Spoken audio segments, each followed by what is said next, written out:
रघुपति कीनी बहुत बड़ाई, आगे क्या है? नहीं, हमको आती नहीं, हनुमान चालीसा में बताओ क्या है। रघुपति कीनी बहुत बड़ाई, भरत सम भाई। क्योंकि भरत जी जिस चरु से प्रकट होने वाले थे के मैया के गर्भ से, वही चरु लेकर के गई है चील और जाकर के दिया है अंजनी मैया को। इसलिए भरत जी और श्री हनुमान जी वो सम प्रिय हैं हनुमान जी को।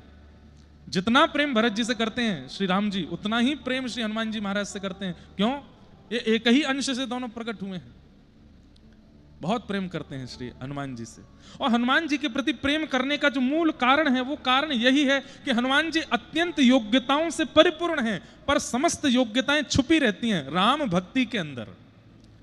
हमारे अंदर कोई योग्यता आ जाती है, वो तुरंत दिख जाएगी। जैसे मैं धनवान हो जाऊं, तो मैं अगर बहुत धनवान हो जाऊं तो मेरी आकृति, मेरा चलना उठना बैठना बोलना, मेरा सब कुछ बदल जाएगा और उससे पता चल जाएगा कि मैं धनवान हूं। मैं ज्ञानवान हो जाऊं, विद्वान हो जाऊं, तो मेरी भाषा, मेरी बोली, मेरी शब्दावली, मेरे कहने का ढंग, उससे पता चल जाएगा कि मैं विद्वान हूं। हमारे शरीर की गतिविधियां हमारी योग्यता का परिचय दे देती है। पर हनुमान जी को देख करके कोई नहीं कह सकता कि इनमें अत्यंत योग्यताएं हैं। क्यों? सब भक्ति के आड़ में छुपी रहती हैं, भक्ति के अंदर दबी रहती हैं। इसलिए हनुमान जी राघव जी को अति प्रिय हैं। इतना सब कुछ कर दिया हनुमान जी महाराज ने, लेकिन तब भी राघव जी को अति प्रिय हैं श्री हनुमान जी। आहा। सीता सुध लेकर के आए, लंका जाकर के पूरी लंका जला के आ गए। सबने प्रशंसा की हनुमान जी महाराज की। वाह हनुमान जी, आपने जो किया कोई नहीं कर सकता। हनुमान जी आप जैसा कोई नहीं है। हनुमान जी ने अंत में एक ही उत्तर दिया, बोले तब प्रताप रघुनाथ। ये मेरी सामर्थ्य नहीं है, ये मेरे राम जी का प्रताप है, जिनकी कृपा से मैंने ये सब किया। हम आप सब कैसे हैं? हम में और आप में कैसा स्वरूप है कि हम जो भी कुछ करते हैं सब में अपनी योग्यता का भाव रखते हैं। लेकिन श्री हनुमान जी महाराज सब क्रिया करने के बाद में राघव जी की प्रधानता बताते हैं कि उन्हीं की कृपा है, उन्हीं की कृपा प्रसाद से सब हो रहा है। और यही विशेषता है उनकी। हनुमान जी महाराज प्रथम बार मिले जब राम जी से। राम जी और लक्ष्मण जी दोनों सिया जी की खोज कर रहे हैं। और खोज करते करते जैसे ही ऋषमुख पर्वत से देखा है कि दो वनवासी चलते हुए आ रहे हैं, अत्यंत सुकुमार, अत्यंत कोमल, अत्यंत सुंदर, हनुमान जी महाराज रूप बदल करके पहुंच गए हैं। एक ब्राह्मण का रूप धारण करके गए हैं और जाकर के श्री राम जी से उनका परिचय पूछ रहे हैं कि आप कौन हो और आप इस प्रकार से यहां वन में विचरण कर रहे हो। आपके चरण देख करके लगता है कि रुई के ऊपर भी चरण रखोगे तो आपको पीड़ा हो जाएगी। इतने निष्ठुर वन में बिना पादुका के आप कैसे घूम रहे हैं? आपका नाम क्या है? आप कौन है? कहां से आए हैं? लक्ष्मण जी ने परिचय देते हुए कहा कि हमारे बड़े भैया राम जी हैं, अयोध्यापति दशरथ जी के पुत्र हैं, राघव जी हैं, हम इनके छोटे भैया लक्ष्मण जी हैं। हमारी भाभी मां सिया जी का किसी ने हरण कर लिया है, उन्हीं को खोजते हुए ढूंढ रहे हैं। जैसे ही सुना ये प्रभु श्री राम हैं, तुरंत हनुमान जी महाराज ने प्रणाम किया। रूप नहीं बदला, ब्राह्मण रूप में ही प्रणाम किया, चरण पकड़ लिए, कहने लगे अरे अरे मैं तो आपका दास हूं, आप तो मेरे स्वामी हैं, आपकी प्रतीक्षा में ही तो मैं बैठा था। अच्छा, एक बात मेरे मन में एक बार प्रश्न आया था, और ये प्रश्न संभवतः बागेश्वर धाम में कथा थी, तो वहां के महाराज जी हमारे मित्र धीरेन्द्र शास्त्री जी ने पूछा, बताओ भैया हनुमान जी सुग्रीव जी के साथ क्यों रहते हैं? सुग्रीव जी में ऐसी कौन सी योग्यता है, ऐसी कौन सी विशेषता है जिसके लिए श्री हनुमान जी महाराज उनके साथ रहते हैं? मैंने कहा भगवान ये हमको तो नहीं पता है। बोले किन्हीं आचार्यों से पूछो, संत जनों से पूछो। तो संत जनों को उस समय संपर्क किया और संत जनों से पूछा कि महाराज इसका थोड़ा उत्तर दीजिए कि हनुमान जी महाराज सुग्रीव जी के साथ क्यों रहते हैं? क्योंकि सुग्रीव जी के चरित्र में भी और आगे चल करके सुग्रीव जी हैं तो श्रेष्ठ ही, पर कहीं ना कहीं सुग्रीव जी की बातें इतनी योग्यता पूर्ण नहीं लगती कि हनुमान जी उनका साथ दें। हनुमान जी उनके यहाँ उनके मित्रवत रहते हैं। ऐसा क्या है सुग्रीव जी में कि हनुमान जी उनके साथ रहते हैं? तो फिर इसका उत्तर प्राप्त हुआ कि श्री हनुमान जी महाराज जब सूर्य नारायण भगवान को गुरु मान करके उनसे शिक्षा ले रहे थे, तब गुरुदेव ने प्रसन्न होकर, सूर्य नारायण भगवान ने प्रसन्न होकर हनुमान जी से कहा कुछ मांग लो। तब हनुमान जी ने कहा बोले हमको बस एक ही आप वरदान दे दो कि श्री राघव जी की हम सेवा कर सकें और प्रभु श्री राम हमको प्राप्त हो जाएं, बस वो प्राणों से प्यारे हैं, बस वो हमको प्राप्त हो जाएं, कभी हमसे दूर ना हो, ऐसी कृपा कर दो। तब सूर्य नारायण भगवान ने कहा कि हमारे पुत्र बाली सुग्रीव, उनमें से सुग्रीव को तुम सहायक बनो, चरित्र ऐसा बनेगा कि श्री राम जी सुग्रीव के पास आएंगे और वहां जैसे ही राम जी आएंगे तो तुमको राम जी की सहज मिलन हो जाएगा, राम जी की सहज प्राप्ति हो जाएगी, इसलिए तुम सुग्रीव के साथ रहो। इसलिए हनुमान जी सुग्रीव जी के साथ रहते हैं क्योंकि ये राम जी से मिलवाने वाले हैं। और आज वही हुआ, राघव जी मिल गए, चरणों में प्रणाम किया, प्रणाम करके महाराज दंडवत करने लगे, मेरे प्राणनाथ आ गए, मेरे जीवन नाथ आ गए, मेरे जीवन धन आ गए। लेकिन राम जी ने हनुमान जी को उठाया नहीं। हनुमान जी उठ करके खड़े हुए, प्रेमाश्रु छलक रहे नेत्रों से, पुनः देख करके सर्वांगीण अंग फिर से प्रणाम किया। राम जी ने फिर नहीं उठाया। हनुमान जी के मन में संशय होने लगा कि मेरे राघव जी का ऐसा स्वरूप नहीं है, चरण में प्रणाम करने वाले को तुरंत उठाते हैं, मैं 2 बार से प्रणाम कर रहा हूं, ये उठा क्यों नहीं रहे। तब हनुमान जी को याद आया, बोले ओहो, इनका परिचय मैंने पूछ लिया, अपना परिचय तो दिया नहीं, और परिचय नहीं दिया वो बात अलग है, अभी तक मैंने स्वरूप नहीं बदला, कपट स्वरूप में हूं, ये मेरा स्वरूप नहीं है, इसलिए राम जी नहीं उठा रहे हैं। तुरंत जैसे ही अनंत बलवंत हनुमान जी महाराज अपने स्वरूप में आए और स्वरूप में आके जैसे ही प्रणाम कर ही नहीं पाए, आधे में ही राम जी ने पकड़ लिया और लेकर के हृदय से लगाया। हनुमान जी महाराज ने शिक्षा दे दी हम सबको, जैसे हो वैसे ही प्रणाम करियो, तभी राम जी देखेंगे। कहीं रूप बदल करके, भाव बदल करके, अपने स्वरूप की स्थिति बदल करके राघव जी के चरणों में प्रणाम किया तो वो स्वीकार नहीं करेंगे। हम भागवत की कथा में भी यही बात बताते हैं कि पूतना को ठाकुर जी ने क्यों नहीं देखा, रूप बदल करके आई है। यहां हनुमान जी महाराज प्रणाम कर रहे हैं, जो अत्यंत प्रिय हैं राघव जी को, उनको भी नहीं उठा रहे हैं, क्यों, रूप बदल करके आए। रूप मत बदलो, जैसे हो वैसे रहो, उस स्थिति उस अवस्था में ठाकुर जी के सन्मुख जाओ। हनुमान जी महाराज ने प्रणाम किया और प्रणाम करके श्री राघव जी ने उनको स्वीकार किया। ऐसे श्री हनुमान जी महाराज जो हर स्थिति हर परिस्थिति में हम आप सब लोगों को राघव जी की शरणागति कराते हैं, राम जी की शरणागति कराते हैं, ऐसे अनंत बलवंत श्री हनुमान जी महाराज को जय जय जय हनुमान गुसाई, जय जय जय हनुमान गुसाई, जय जय जय हनुमान गुसाई, जय जय जय हनुमान गुसाई, कृपा करहु गुरुदेव की नाई, कृपा करहु गुरुदेव की। एक बहुत सुंदर चरित्र है। प्रभु श्री राम लंका से वापस अयोध्या की तरफ जा रहे हैं।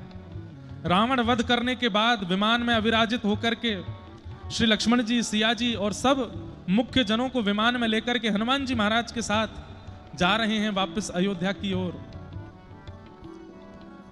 और श्री हनुमान जी महाराज जानकी जी के चरणों में बैठे हैं। अष्ट सिद्ध नव निधि के दाता, अष्ट सिद्ध नव निधि के दाता, असवर दीन जानकी माता, असवर दीन जानकी माता। श्री जानकी जी ने हनुमान जी महाराज को सब वर दे रखे हैं। अष्ट सिद्ध नवनिधि के दाता, अष्ट सिद्धि और नवनिधि हनुमान जी को आती हैं ऐसा नहीं है। हनुमान जी अष्ट सिद्धि और नवनिधियों के दाता बन गए, मतलब किसी को 8 सिद्धियां नवनिधियां चाहिए तो हनुमान जी देंगे। स्वामी बना दिया है किसने, असवर दीन जानकी माता।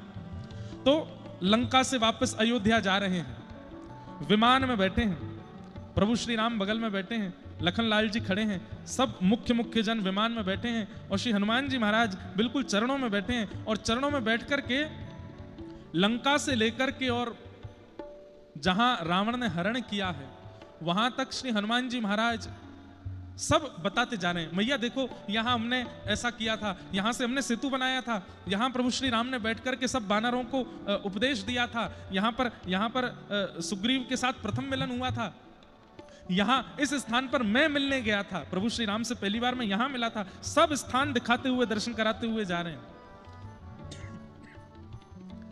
विमान चलता जा रहा है। थोड़ी देर बाद देखते हैं श्री हनुमान जी महाराज के नेत्र प्रेमाश्रु से भर गए, रोने लगे हनुमान जी। जानकी जी ने हाथ फेर करके क्या क्या हुआ, आप रो क्यों रहे हो हनुमान जी, क्या बात है? हनुमान जी महाराज बोले, मैया अब जो नीचे नगरी है ना, ये मेरी जन्मस्थली है, यहीं मेरा जन्म हुआ, और यहां से निकलते समय मुझे मेरी मैया की याद आ रही है। अंजनी मैया बैठी होंगी, प्रतीक्षा कर रही हैं, बहुत दिन हो गए अपनी मैया से मिला नहीं हूं ना, इसलिए मैया की याद आ रही है। जानकी जी ने राघव जी को देखा, बोले कुछ कृपा कीजिए ना, थोड़ी देर के लिए चलते हैं, हनुमान जी की जन्मस्थली का दर्शन अंजनी मैया से इनको मिलवा देंगे, फिर अयोध्या चलते हैं। राघव जी बोले, विलंब तो बहुत हो रहा है, लेकिन हम भी हनुमान जी के ये विरह भाव को देख नहीं पा रहे हैं। और तुरंत ठाकुर जी ने आज्ञा की, विमान यहीं उतारा जाए, हम हनुमान जी की जन्मस्थली दर्शन करेंगे, अंजनी मैया से मिल करके चलेंगे। हनुमान जी महाराज बड़े प्रसन्न हो गए, प्रभु आप मेरी जन्मस्थली चलेंगे, मेरी मैया से मिलेंगे? बोले हाँ चलो, जल्दी चलो। तुरंत विमान उतरा है। अब हनुमान जी की जन्मस्थली कौन सी है, इसके ऊपर भी बड़े प्रमाण दिए जाते हैं, परंतु मुख्य रूप से ऐसा कहा जाता है कि नासिक से त्र्यंबकेश्वर जाते हैं, वहां मार्ग में श्री हनुमान जी महाराज का जन्म स्थान मिलता है, ऐसा भाव रखते हैं। आहा, हनुमान जी आ गए। हमारे श्री हनुमानगढ़ी के पूज्य महंत जी श्री बजरंग दास जी महाराज हम सबके मध्य पधारे हैं। बोलो अनंत बलवंत श्री हनुमान जी महाराज की। हमारे परम पूजनीय श्री राजू दास जी महाराज, जिनके पावन सानिध्य में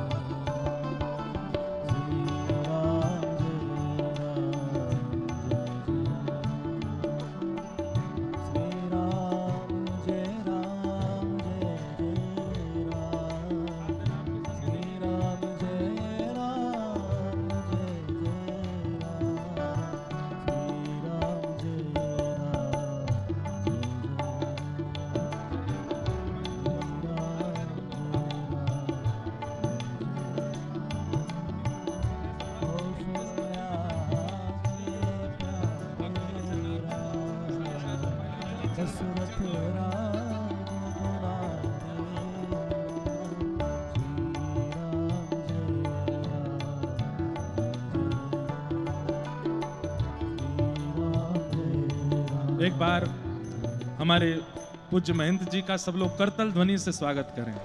अनंत बलवंत श्री हनुमान जी महाराज की।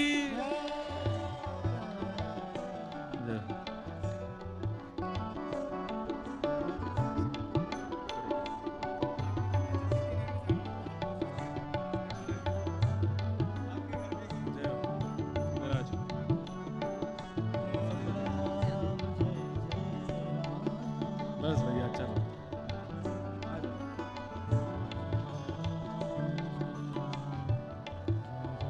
इससे बढ़िया संयोग क्या होगा।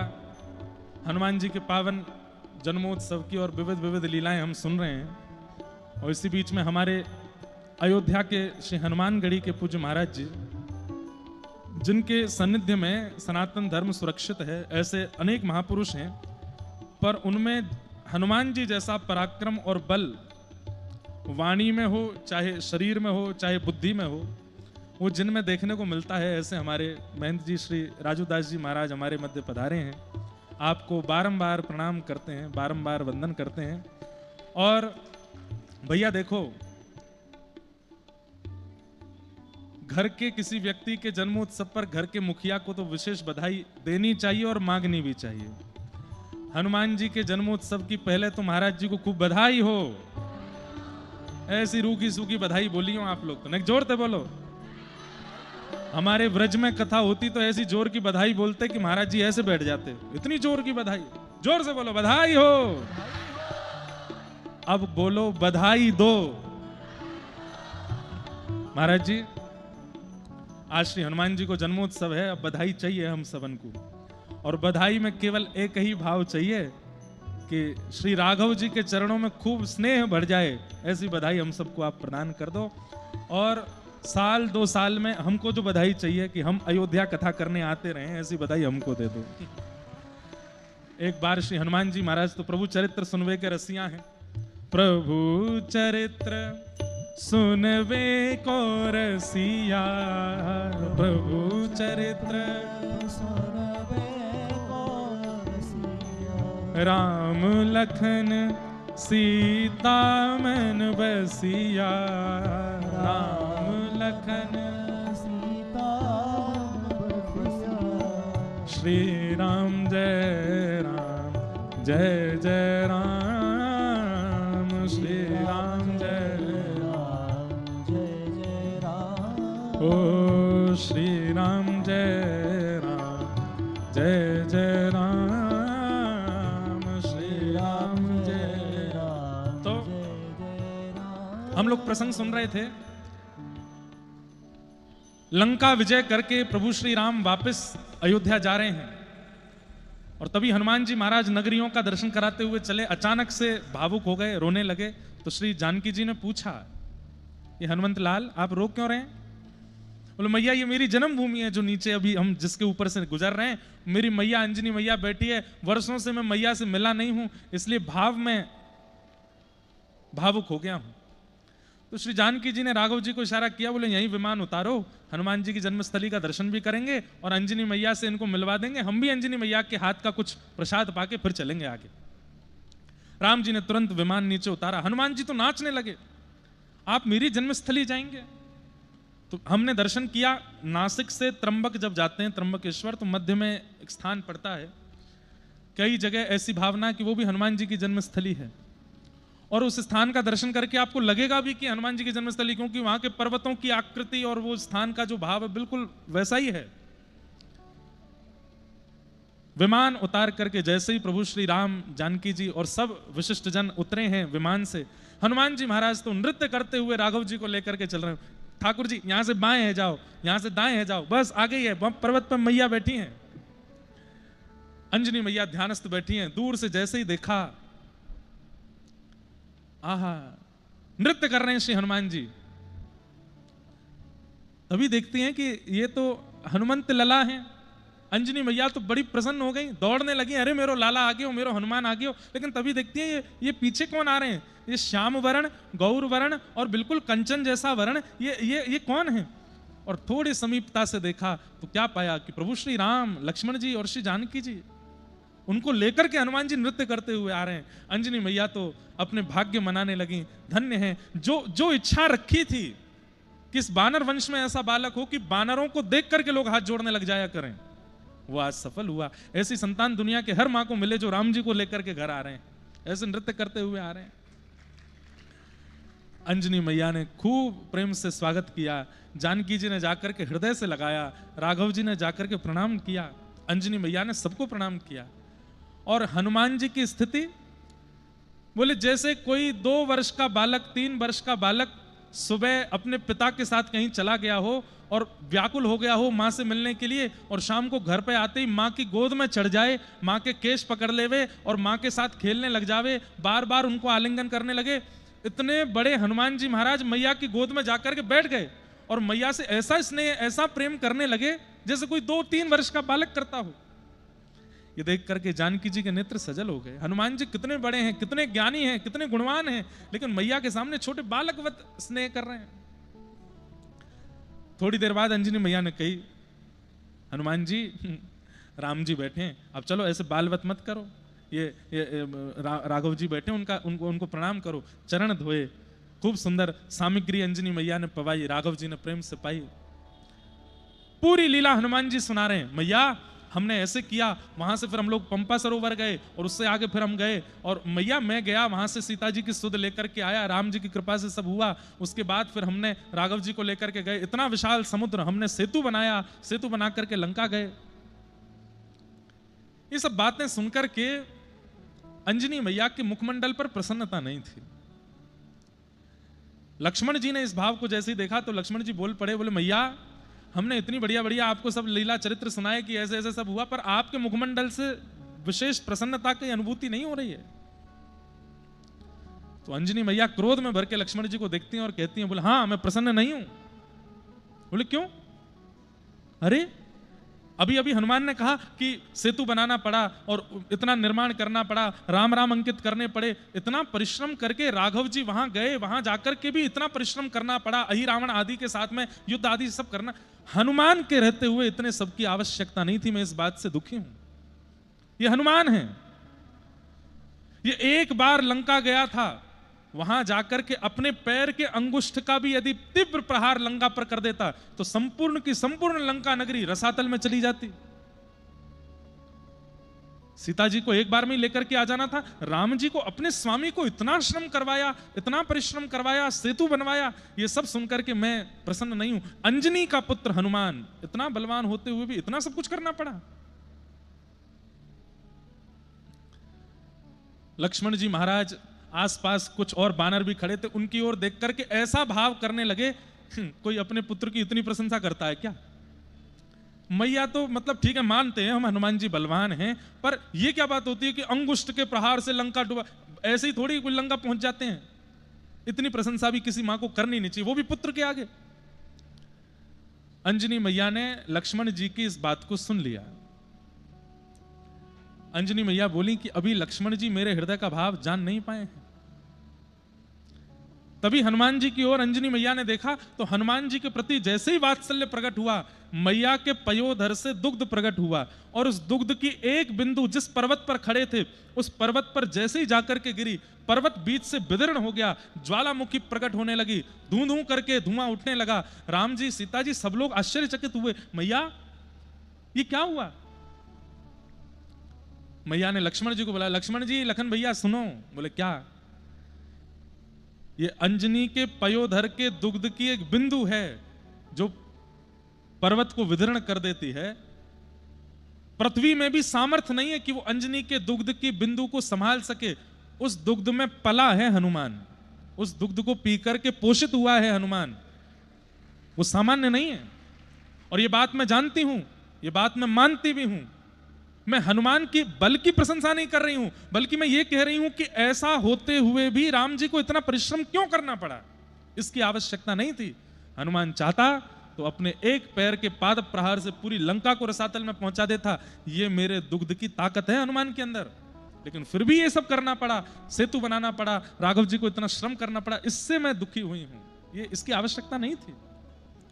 तब राघव जी ने अंजनी मैया को शांत किया, बोले मैया आप इतनी दुखी मत हो, हमारी आज्ञा नहीं थी। और श्री हनुमान जी महाराज हमारी आज्ञा के बिना कुछ करते नहीं है। हम में और हनुमान जी में अगर हम अपने आप को भक्त मानते हैं तो अंतर क्या है?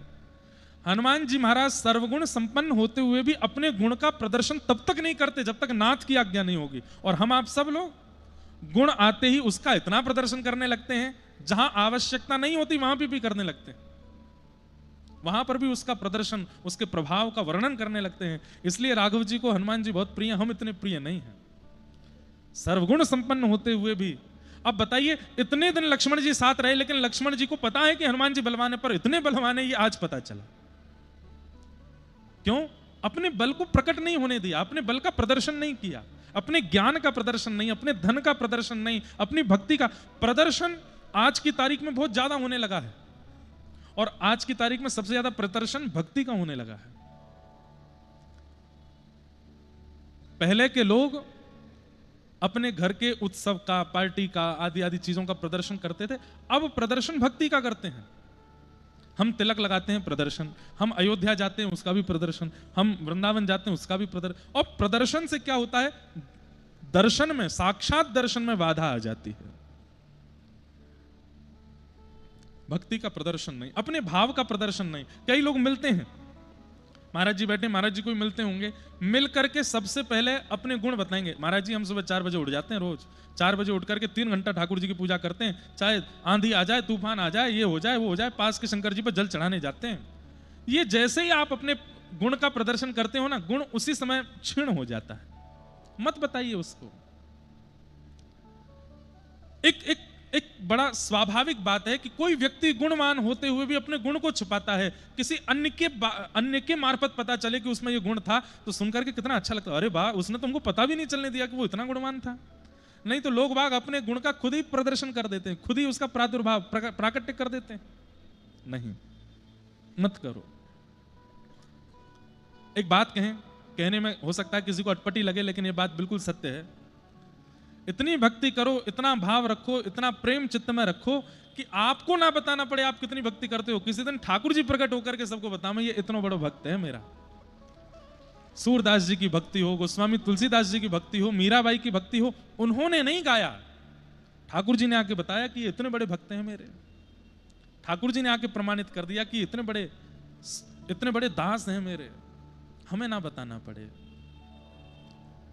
तो ऐसे श्री हनुमान जी महाराज, सीखिए उनसे, गुप्त रहना सीखिए। आज उनके पावन प्राकट्य दिवस पर हनुमान जी से हम बस यही प्रार्थना करेंगे कि दासत्व बोध हमको हुआ नहीं है। प्रभु श्री राम के, श्री कृष्ण के दास हम कहते तो हैं खुद को, पर उनके लक्षण गुण क्या होने चाहिए ये हमें नहीं आता है। नाथ कृपा करके वह गुण हमको दीजिए जिससे हम उनके दास कहलाने लायक बने, जिससे हम उनके दास कहलावें। दासानुदासो भवतास्म भूय, हमारे पूज्य पिताजी महाराज की रचना है और बहुत पहले उन्होंने रचना की थी। मैं कभी कभी गाता हूं कथा में। आज हम हनुमान जी महाराज से बस यही प्रार्थना करें कि ये जो हम गा रहे हैं, ये गा तो रहे हैं, परंतु ये लागू भी हो हमारे चित्त में। कि मुरली बजाने वाले, गिरिवर उठाने वाले, मैं दास हूं तुम्हारा, मैं दास हूं तुम्हारा। मुरली बजाने वाले, गिरिवर उठाने वाले,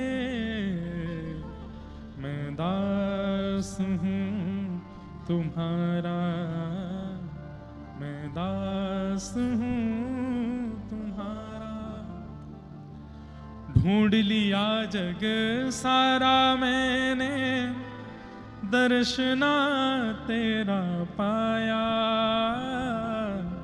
ढूंढ लिया जग सारा मैंने, दर्शना तेरा पाया। जब मन को एकाग्र किया तो तू दिल बीच समाया। सर्वत्र रहने वाले श्री राधा रमण हमारे, मैं दास हूं तुम्हारा, मैं दास हूं तुम्हारा। पतित अजामिल गणिका तारी, मुझको क्यों बिसराया। पतित अजामिल गणिका तारी, मुझको क्यों बिसराया। आपने इतनों पर कृपा की है नाथ, अजामिल जैसे महापापी पर कृपा की, जो संतों को ही इतना कष्ट देता है, ऐसे अजामिल पर आपने कृपा की। उस गणिका को आपने तार दिया जो केवल अपने देह सुख देने के लिए ही अपना जीवन यापन कर रही थी। हे नाथ, मैं भी पतित हूं, मुझ पर कृपा कब करोगे। पतित अजामिल गणिका तारी, मुझको क्यों बिसराया। पतित अजामिल गणिका तारी, मुझको क्यों बिसराया। कृष्ण चंद्र सुन बिनती हमारी, मैं द्वार तुम्हारे आया। हृदय में रहने वाले श्री राधा रमण हमारे,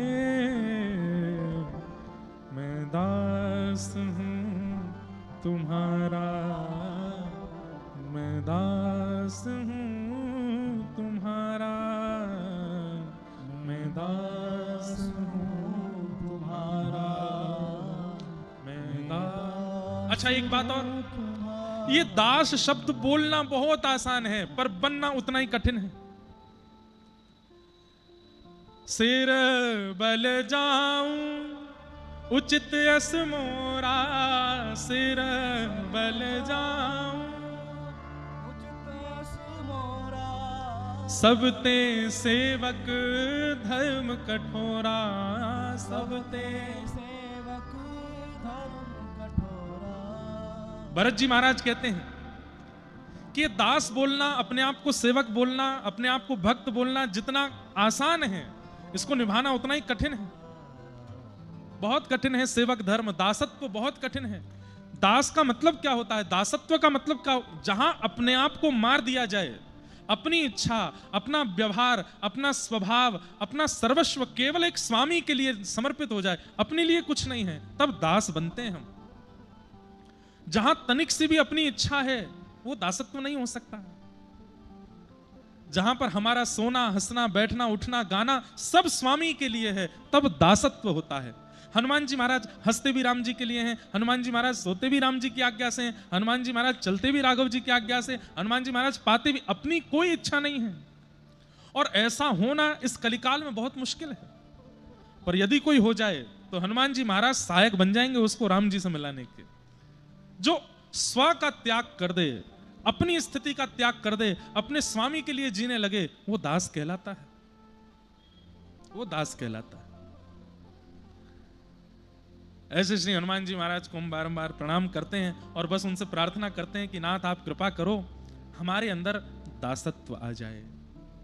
हम रोज, अभी ऐसा कोई भावना नहीं थी पर आज मन में सोचे हैं, आज श्री हनुमान जी महाराज पर थोड़ा प्रकाश उनके भाव पर, रोज अयोध्या के एक भक्त के ऊपर कुछ कहेंगे। आज हनुमान जी, कल लक्ष्मण जी, परसों भरत जी, और फिर भागवत और राम कथा दोनों मिश्रित ही करनी है। यहाँ तो हमारे भागवत में भी कृष्ण जन्मोत्सव बाद में सुनाया गया, पहले राम कथा सुनाई गई। तब श्री शुकाचार्य जी परीक्षित जी से कहते हैं, जब तक राम कथा में प्रवेश नहीं करोगे, राम जी की मर्यादा जीवन में नहीं लाओगे, कृष्ण लीला समझ में नहीं आएगी। जैसे राम जी की लीला में प्रवेश करने के लिए पहले महादेव का चरित्र सुनाया जाता है, ऐसे कृष्ण कथा से पहले रामचरित्र सुनाया जाता है। तो और एक बात बोल दूं कि मैं वक्ता तो कृष्ण कथा का हूं, लेकिन मुझे बहुत चाव रहता है राम जी की लीला सुनाने का, राघव जी के चरित्र सुनाने का। और ऐसे मधुर मधुर चरित्र हैं प्रभु श्री राम के, हनुमान जी के, भरत जी के, लक्ष्मण जी के, सिया जी के। अयोध्या नगरी मिली है, आप सब मिल गए हो, भागवत जी मिल गए, मंच मिल गया है, हमारे महाराज जी मिल गए, तो हम कोई चूक छोड़ने वाले हैं नहीं। अपने मन की सब स्थिति पूरी कर देंगे यहाँ पर। बस आप लोग ध्यान से सुनिएगा, आप लोग भाव से सुनिएगा। आपसे बस हमको यही चाहिए, एकाग्रता रखिएगा बस। 7 दिन में नहीं आपको राघव जी का अनुभव हो जाए तो हमारा नाम बदल दीजिएगा, कुछ तो होगा।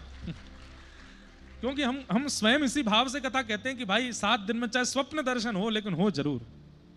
ऐसे राघव जी को हम प्रणाम करेंगे। और अयोध्या नगरी है, या अयोध्यापुरी है, यहाँ की बड़ी महिमा है। वो महिमा तो फिर अयोध्या जी का महात्मा हम कल सुनाएंगे कथा में। अयोध्या जी का महात्मा क्या है, जैसे हमारे व्रज का महात्मा है, वृंदावन का महात्मा है, अयोध्या जी का भी बड़ा विशेष महात्मा है। सरजू जी का महात्मा, सरजू जी की रज का महात्मा है। सब महात्मा भी कल सुनेंगे। आज प्रथम दिन की कथा है, महात्मा में भागवत जी का महात्मा हम कर लेते हैं।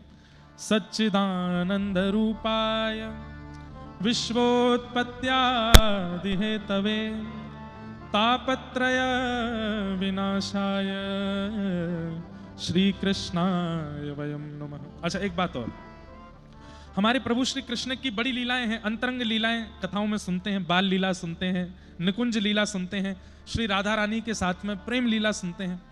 राघव जी की भी बड़ी लीलाएं हैं, इनकी होली लीला बड़ी सुंदर है। राघव जी के मणि पर्वत के हिंडोला की लीला बड़ी सुंदर है। श्री राघव जी की होली भी बहुत सुंदर है। श्री राघव जी का वन विहार सियाजू के साथ बहुत सुंदर सुंदर लीलाएं हैं। अवसर मिलेगा तो यहां सुनाएंगे सब बड़े विस्तार से, आनंद से। अंतरंग लीलाएं भी बड़ी सुंदर हैं श्री राघव जी के, तो सब भाव मिश्रित करके परोसेंगे। सच्चिदानंद रूपाय, भगवान के 3 रूप हैं, सत्य, चैतन्य और आनंद। बहुत ध्यान से सुनिएगा। स्वरूप अनेक हो सकते हैं पर रूप भगवान के तीन ही हैं।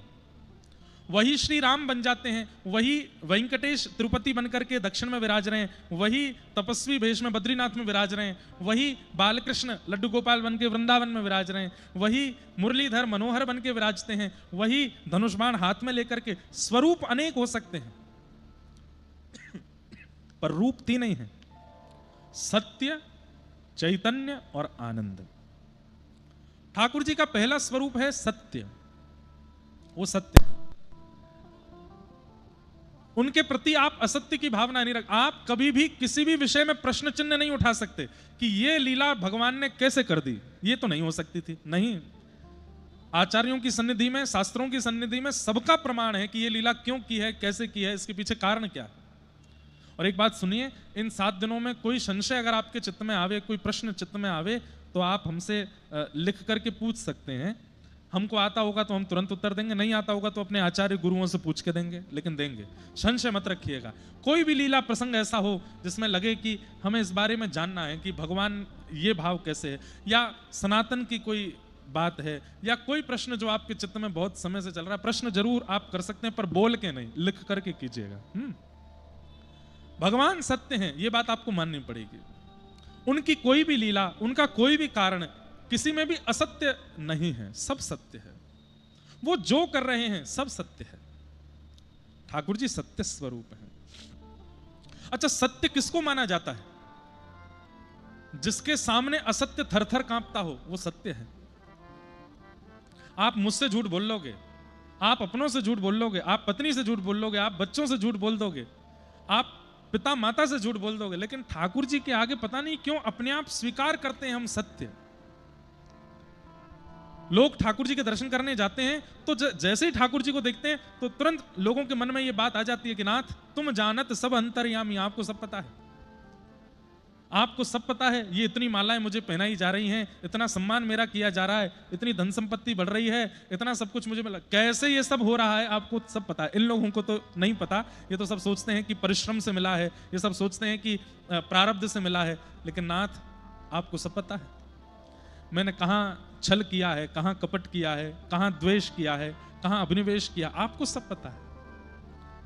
ठाकुर जी के सामने सत्य छुप नहीं पाता, अपने आप प्रकट हो जाता है, इसलिए वो सत्य है। व्यक्ति कहीं स्वीकार नहीं करता पर ठाकुर जी के आगे कर लेता है। हमारे न्याय प्रणालिका में भी गीता जी की सौगंध तो खिलाते हैं, सौगंध खा करके कहो जो भी कहूंगा सत्य कहूंगा।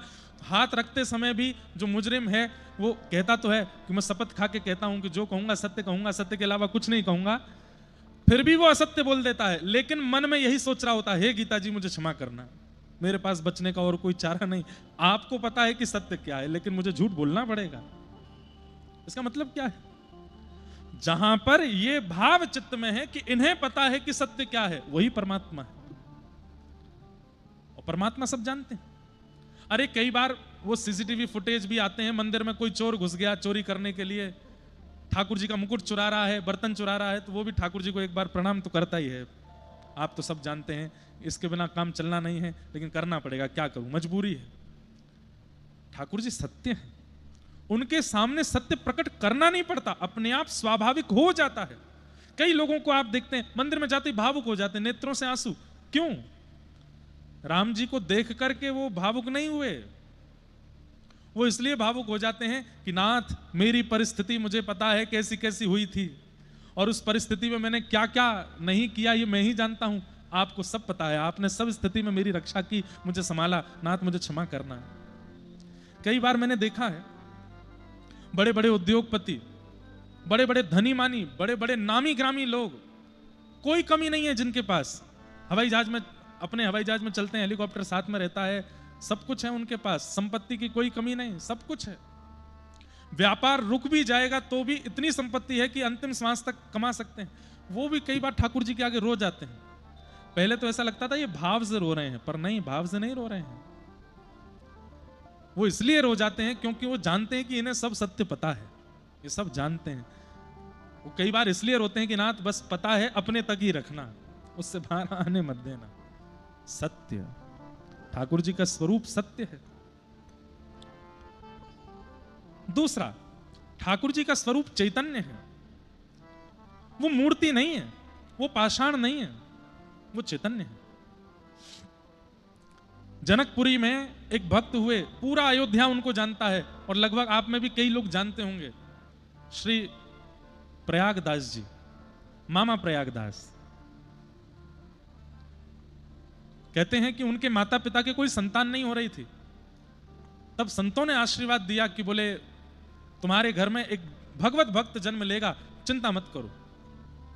संत आशीर्वाद देके गए। उसके बाद ही प्रयागराज में कुंभ था, वहां दोनों माता पिता स्नान करने गए और स्नान के करके लौट करके आए, तभी ऐसा आभास होने लगा और वैद्यों ने आकर के कहा मैया खुशखबरी है, अब संतान आने वाली है।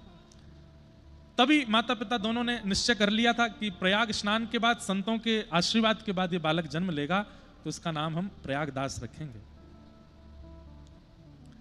लेकिन भक्त का जीवन सीधा नहीं होता, और जिसका जीवन सीधा है वो भक्त नहीं होता। लिख लीजिएगा, भक्त का जीवन सीधा नहीं होता।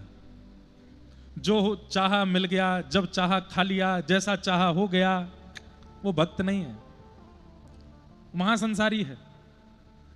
मन में इच्छा हुई मुंबई में बंगलो बनना चाहिए तो बन गया। मन में इच्छा हो गई कि बेटे का शादी हो जाए, बेटी का ऐसा ब्याह हो जाए, मन में इच्छा हो गई 2 संतान हो जाएं, मन में इच्छा हो गई ऐसा सब भाव हो जाए, और जो जो इच्छा हो रही है वो पूरी होती जा रही है, इसका मतलब वो भक्त नहीं है। इच्छा प्रकट हुई लेकिन पूरी ना हुई, और पूरी हुई तो भी इतनी मशक्कत करके हुई कि महाराज बस रोम रोम खींच लिया गया हो, तब समझो भक्त है। हमारी बात समझ रहे हैं? इन बातों को सुनकर डर मत जाइएगा कि भक्ति मार्ग ही छोड़ दो, डरो नहीं है, विश्वास चित्त में रखिएगा, ठाकुर जी सब मंगल करते हैं। पर भक्त के जीवन में अगर कुछ टेढ़ापन नहीं है तो समझो वो भक्त नहीं है। प्रयागदास जी अपनी मैया के गर्भ में जैसे ही आए, पिताजी अस्वस्थ रहना प्रारंभ कर दिए, और ऐसी स्थिति हुई कि जिस दिन प्रयागदास जी का जन्म हुआ उसी दिन पिताजी के प्राण चले गए। मतलब बालक का जन्म और पति की मृत्यु एक साथ।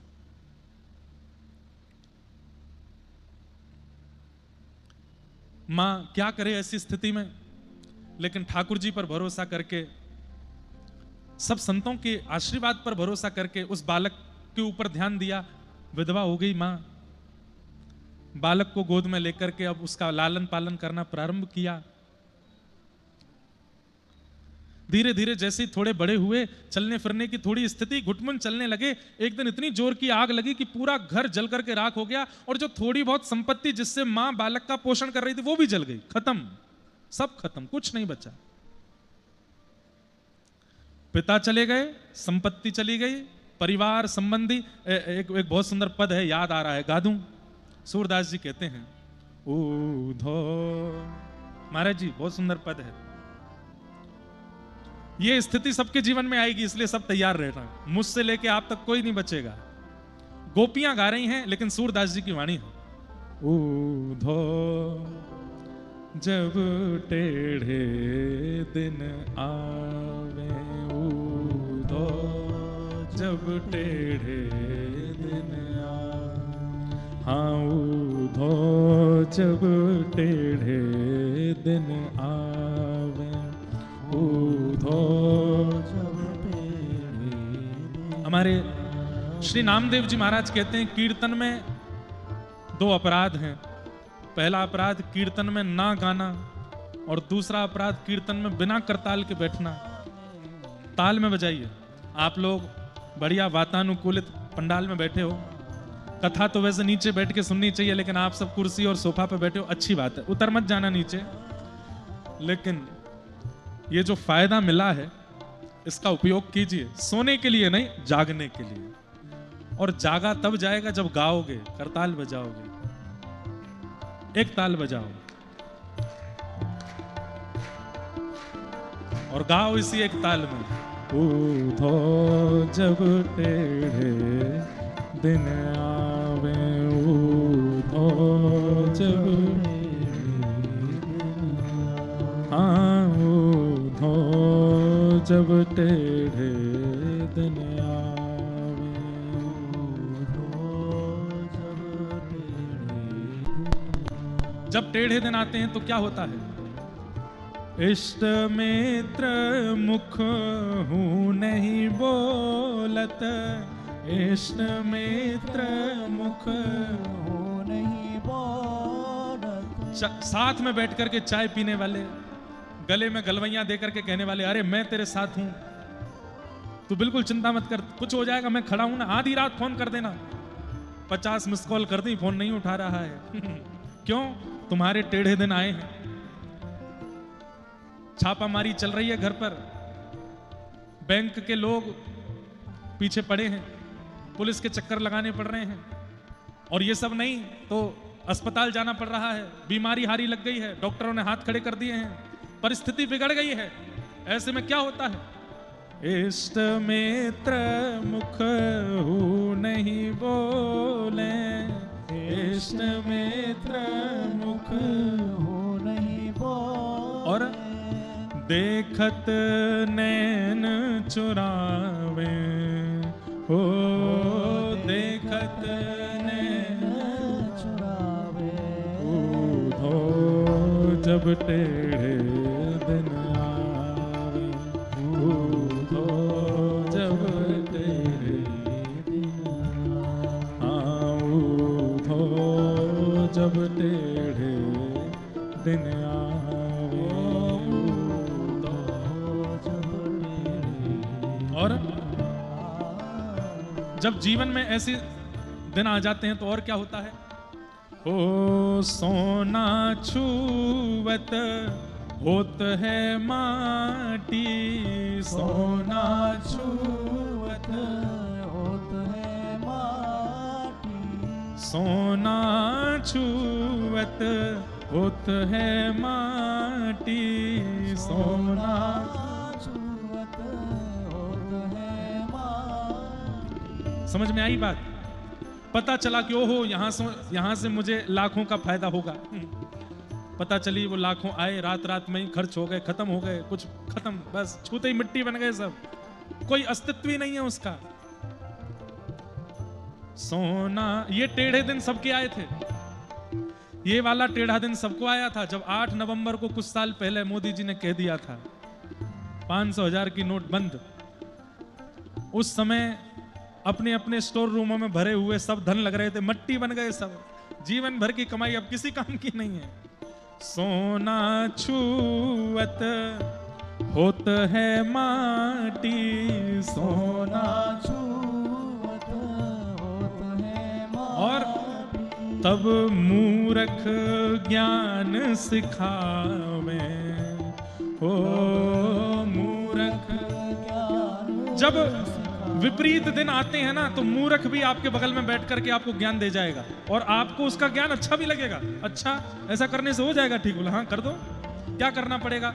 आगामी मंगलवार के दिन रात्रि 2 बजे स्नान कर लेना, 2 बजे स्नान करके कोरे वस्त्र पहन लेना, और जाके पीपल के नीचे ऐसा ऐसा करके आ जाना, घूम करके आना, पीछे मुड़ के मत देखना। पीछे मुड़ के देखा तो सब खत्म हो जाएगा। अब ऐसी परिस्थिति में अगर वो ये भी कह दे कि पलक मत झपकना, भले ही आंसू आ जाएं, तो झपकना ही नहीं है। भैया झपकी तो नहीं थी, हल्के से बंद हुए थे नेत्र, बस बस, इसीलिए नहीं काम बनना तुम्हारा, तुमने हल्का सा नेत्र बंद किया था। अगले मंगलवार की प्रतीक्षा करो। सोना छुवत होत है माटी, सोना छुवत होत है माटी। तब मूर्ख ज्ञान सिखावे, हो मूर्ख ज्ञान सिखावे। ए ऊधा जब टेढ़े दिन आवे, ऊधा जब टेढ़े दिन ऊधा जब टेढ़े दिन आवे, ऊधा जब टेढ़े दिन आवे। ये सब गोपियां गा रही हैं। जब ठाकुर जी व्रत छोड़ के चले गए, उद्धव जी ज्ञान उपदेश करने आए, तब गोपियों ने ये गाया था। लेकिन ये बात हम सब पर लागू हो रही है। यहां बैठा हर व्यक्ति एग्री कर रहा है कि भाई ये तो सत्य है बिल्कुल। लेकिन गोपियां क्या कह रही हैं?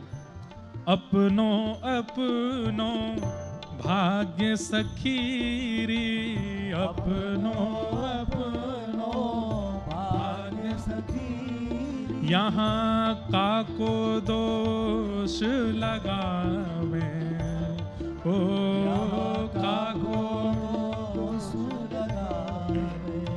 हे सूरदास विधि ना के आगे सूरदास विधि ना के आगे सूरदास विधि ना के आगे सूरदास विधि ना के आगे छिन भर टरहु न पावे ओ छिन भर न पावे। हे ऊधा जब टेढ़े दिन आवे ऊधा जब टेढ़े दिन ऊधा जब टेढ़े दिन आवे ऊधा जब टेढ़े दिन प्रयागदास जी के गांव के लोग बोलने लगे कि ये बालक अपसगुन है। मां के गर्भ में आया तो पिता का स्वास्थ्य बिगड़ने लगा, जन्म लिया तो पिता के प्राण हरण कर लिए इसने, और आज पहली बार घुटमुन चलना सीखा तो पूरे घर में आग लग गया, बच्ची कुछ संपत्ति भी जला दी। और लोग बाग जाकर के प्रयागदास जी की मां को कहते हमारी बात मानोगी? बोले क्या, तुम्हारा घर परिवार तो सब खत्म ही हो गया, ये बालक सगुन नहीं है। तो क्या करें? बोले इसको कहीं छोड़ दो, कोई जरूरतमंद माता पिता होंगे उनको दे दो, या कहीं इसको छोड़ आओ, या कहीं इसको कुछ कर दो। अब इसको तुम रखोगी पास में तो बचा कुचा भी तुम्हारा जो जीवन है वो अपसगुन से युक्त हो जाएगा।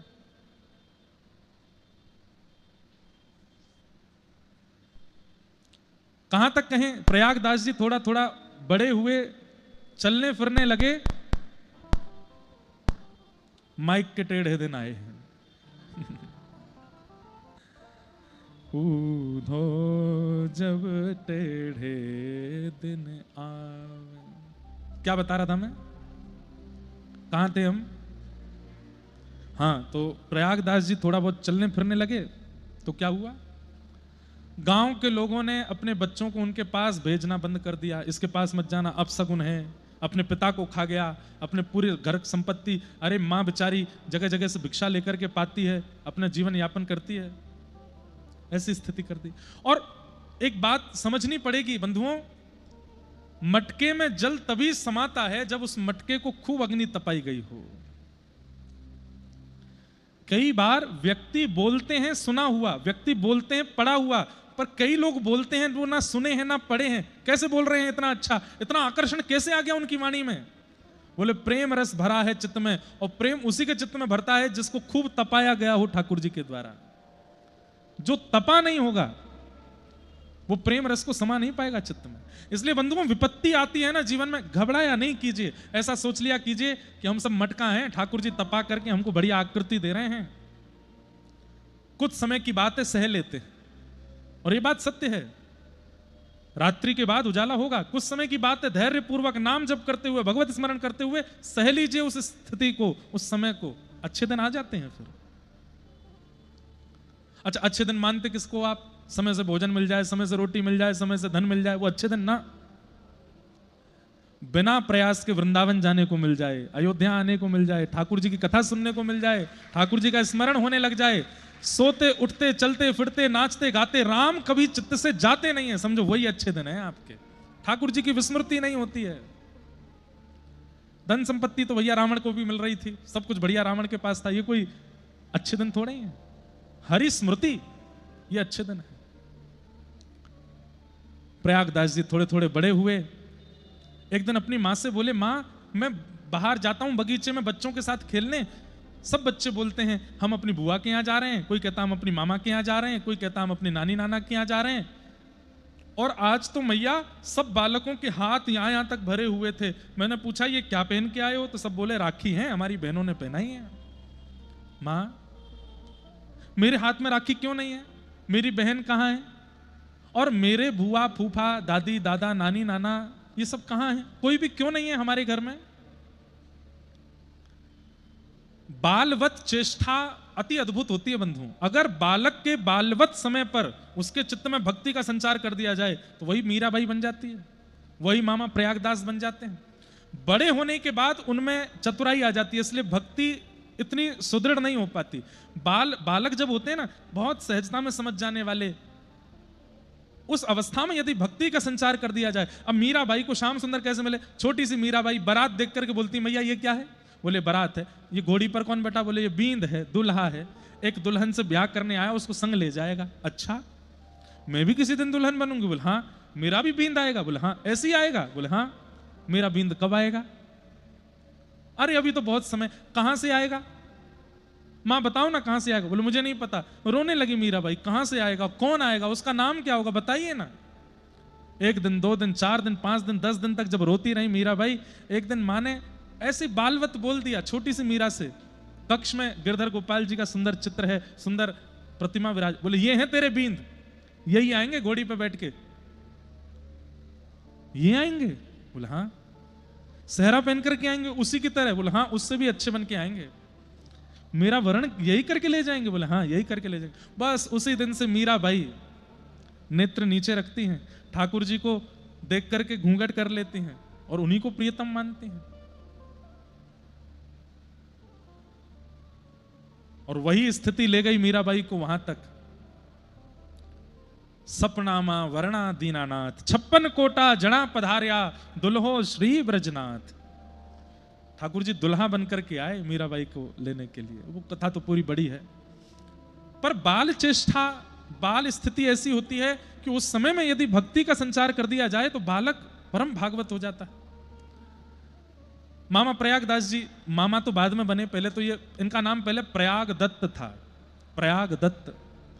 माँ ने कहा बेटा तू क्यों रोता है? मेरी बहन कहाँ है मैया? मुझे राखी क्यों नहीं पहनाई? सब बालकों के हाथ में राखी, सबके परिवार हैं, मेरा परिवार क्यों नहीं है?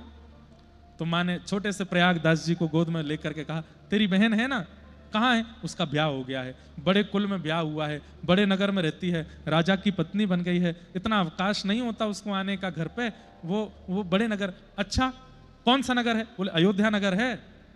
अच्छा हमारे जीजाजी कौन है? बोले जीजाजी राघवेंद्र सरकार, राम जी तुम्हारे जीजाजी हैं।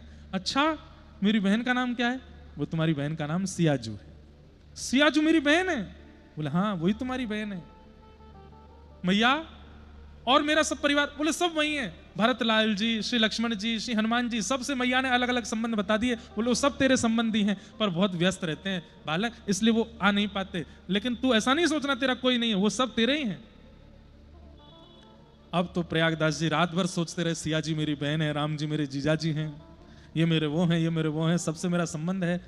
सुबह उठते ही मैया के पीछे पड़ गए। बोले मैया बहन नहीं आ सकती, बहुत व्यस्त है, पर मैं तो बहन के पास जा सकता हूं ना। मां बोली अब ये तूने नई रट लगा ली?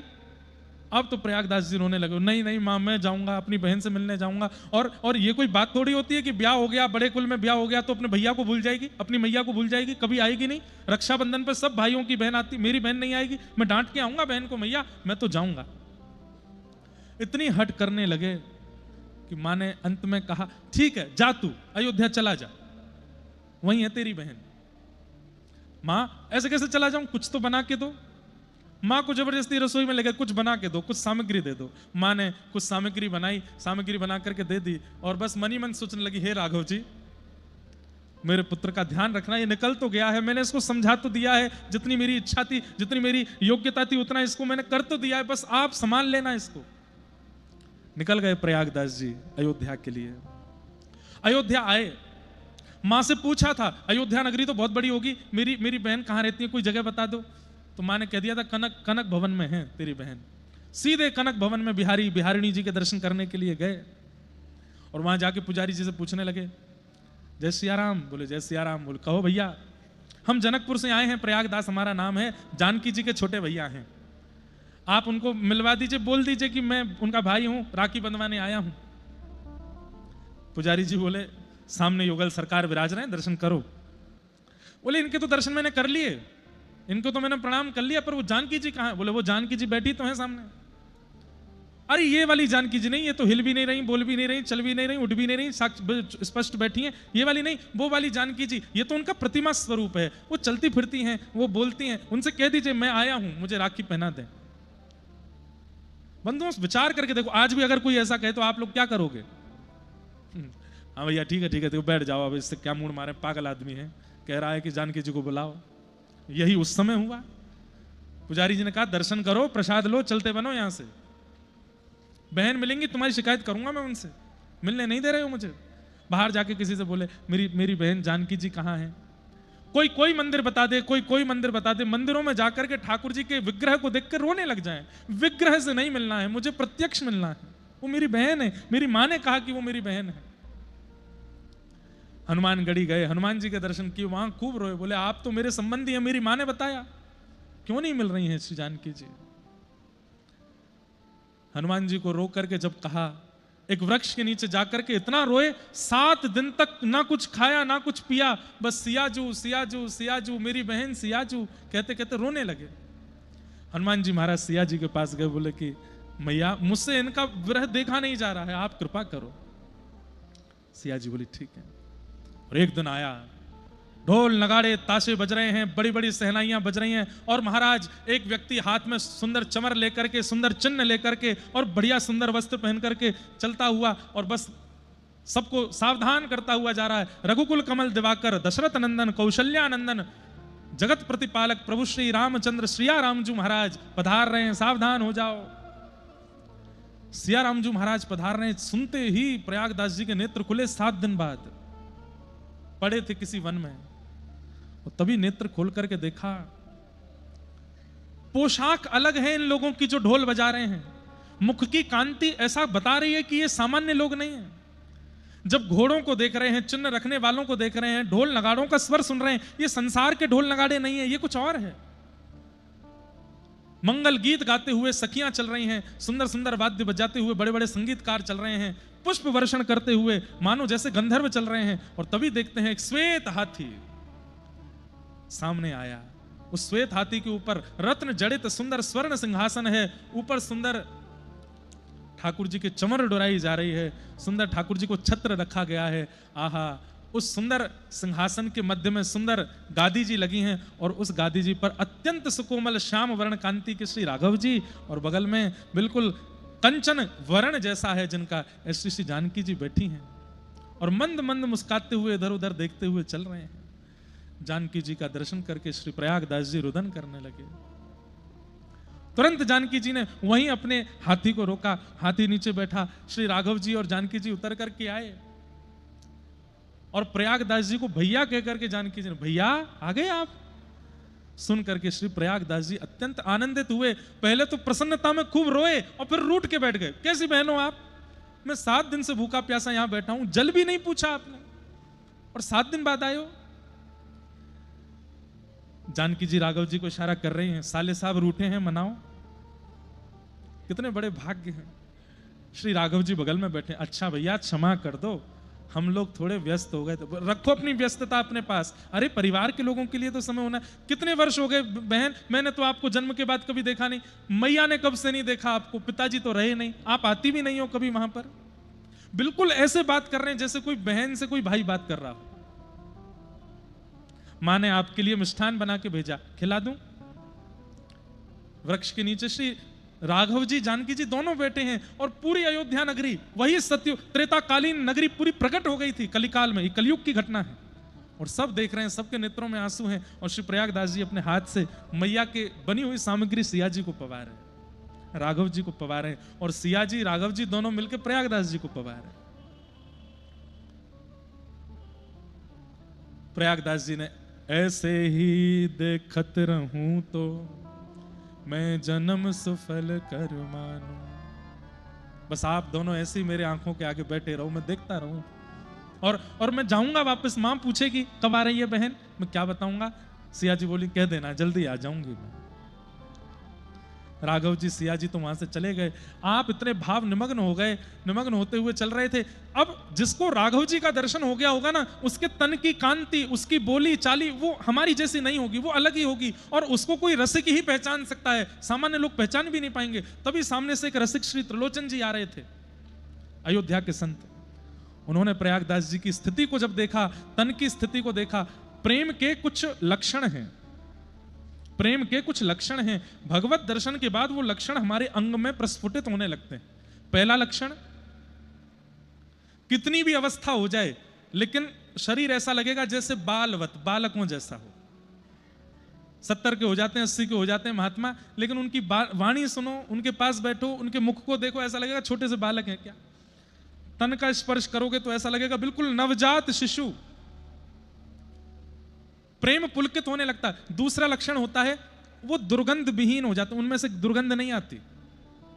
हमारे व्रज के, अयोध्या के ऐसे ऐसे संत कोई क्रीम पाउडर नहीं लगाते, सामान्य जल में यमुना जी में स्नान करते हैं, सरजू जी में स्नान करते हैं, जटा जूट बांधते हैं, चंदन फोटा लगाते हैं, लेकिन कभी जैसी सांसारी लोगों से दुर्गंध आती है, उनमें से दुर्गंध नहीं आती।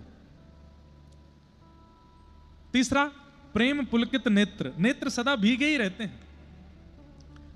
छोटी छोटी भाव, छोटी छोटी बातों पर नेत्रों से अविरल अश्रुधार गिरने लगती है। चौथा, निरंतर हर संबंध में, चाहे भोजन की स्थिति हो, सोने की स्थिति हो, चलने की स्थिति हो, बैठने की स्थिति हो, पहनने की स्थिति हो, सारी स्थिति कृष्ण संबंधी, राम संबंधी हो जाती है।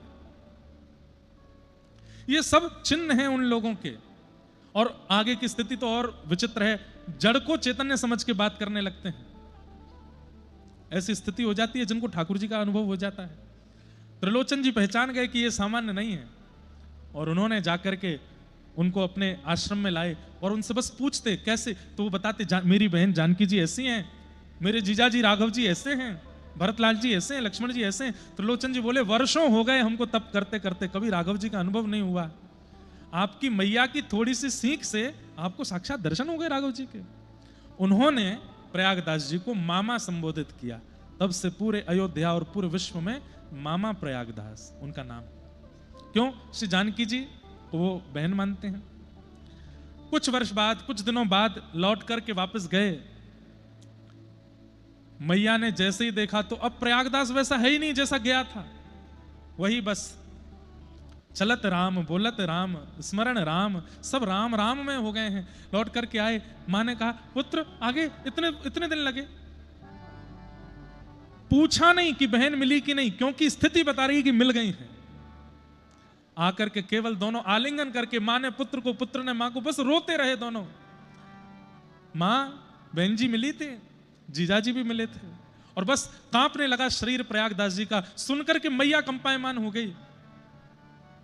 और जब ये कहा कि बहन ने कहा है कि मैं जल्दी मैया से मिलने आऊंगी, ये सुनकर के तो प्रयागदास जी की मैया आज रो पड़ी, भाव विह्वल हो गई। तेरे जन्म से सबने मुझे कहा कि ये अभागा है, अपने पिता को खा गया, तुम्हारी संपत्ति खा गया, तुम्हारा सर्वस्व नाश कर दिया।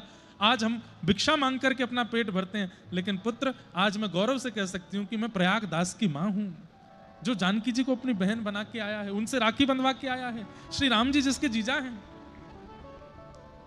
सब भाव।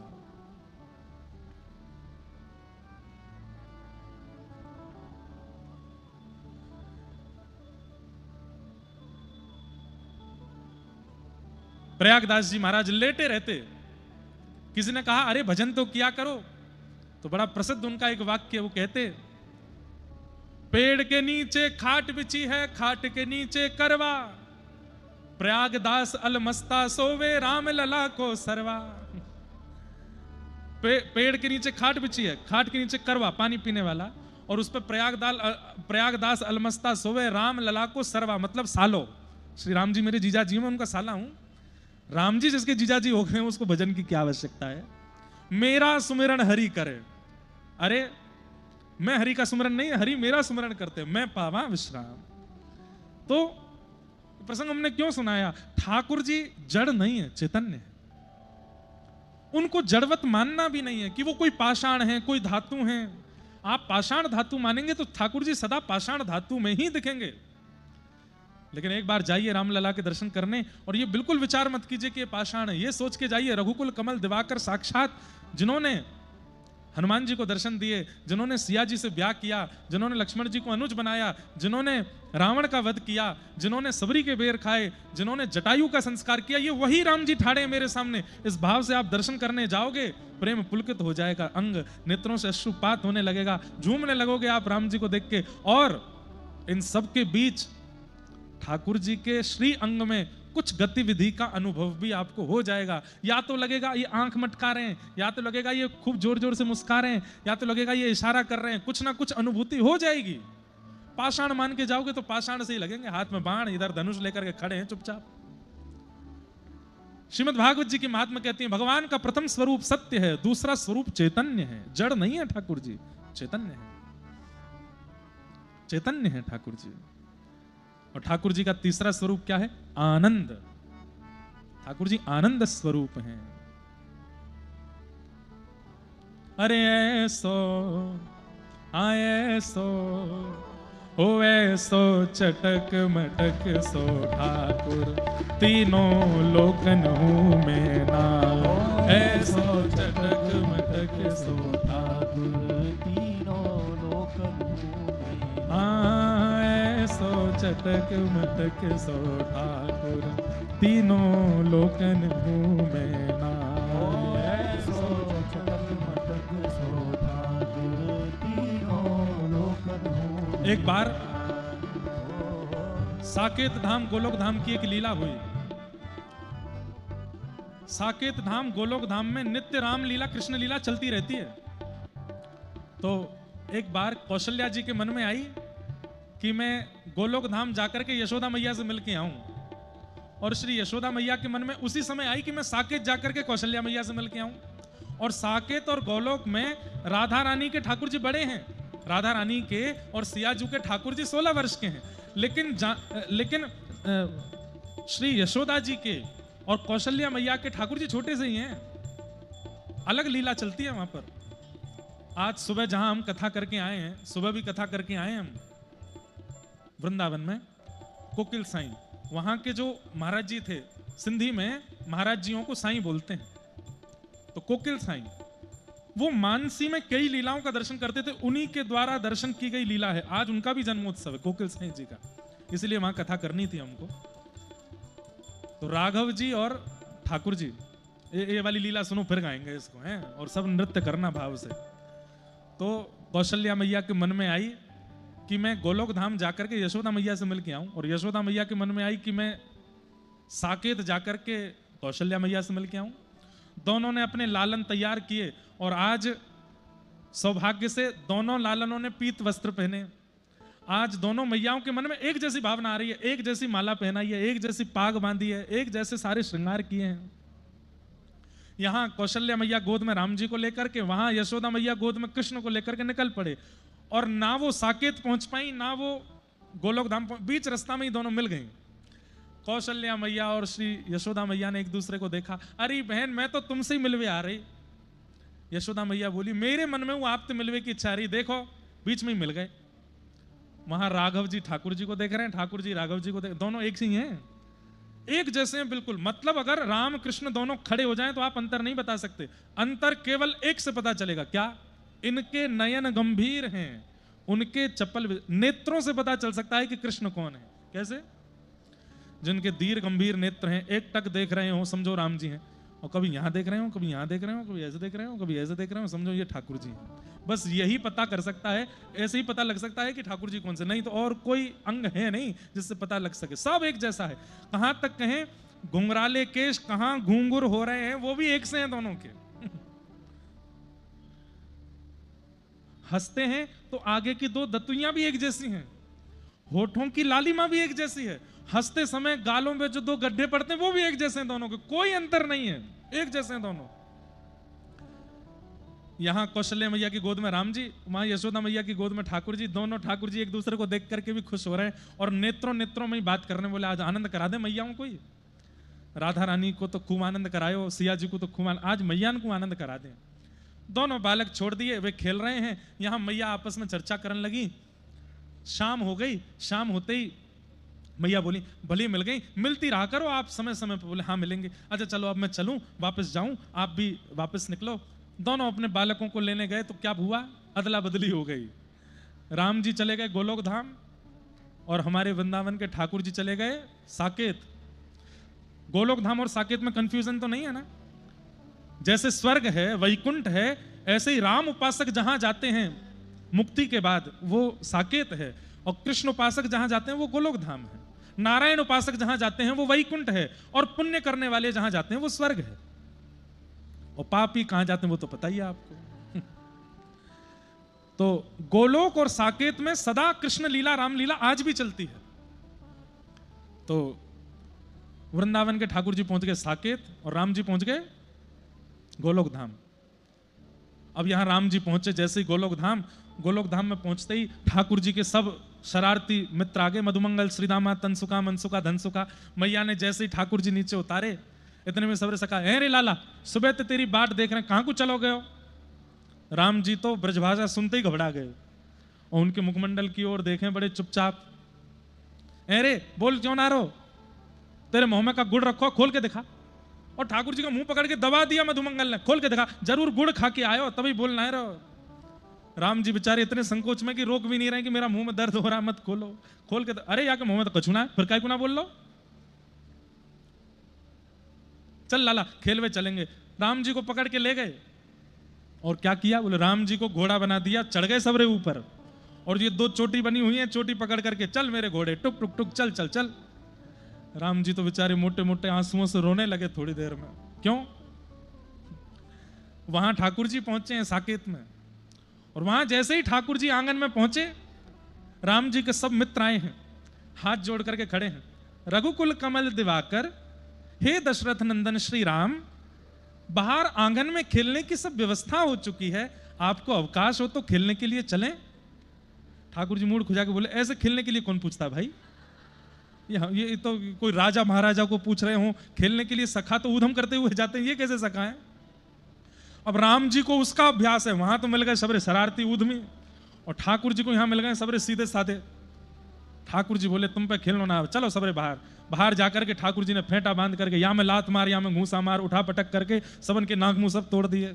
रोते रोते सब कौशल्या मैया के पास गए, मैया आज राम को कुछ हो गया है, बहुत मार रहे हैं हमको, हमारे गाल छील दिए, उसकी कोहनी छील दी, उसकी चोटी पकड़ के काट दी है, एक के वस्त्र फाड़ दिए, किसी को उठा के सरजू जी में फेंक दिया है।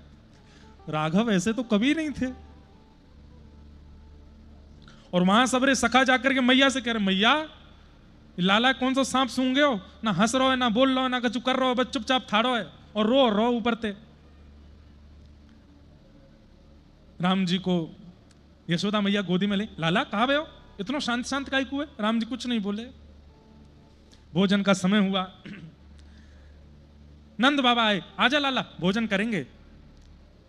अब नंद बाबा की तो गोद में बैठ के राम जी प्रसाद ठाकुर जी प्रसाद पाते हैं। राम जी को गोद में बैठा लिया और सबरी सामग्री लेकर के और बढ़िया प्रेम से राम जी को पवा में, राम जी ऐसे मुंह कर लें, क्यों? अपने हाथ से खाने का अभ्यास है।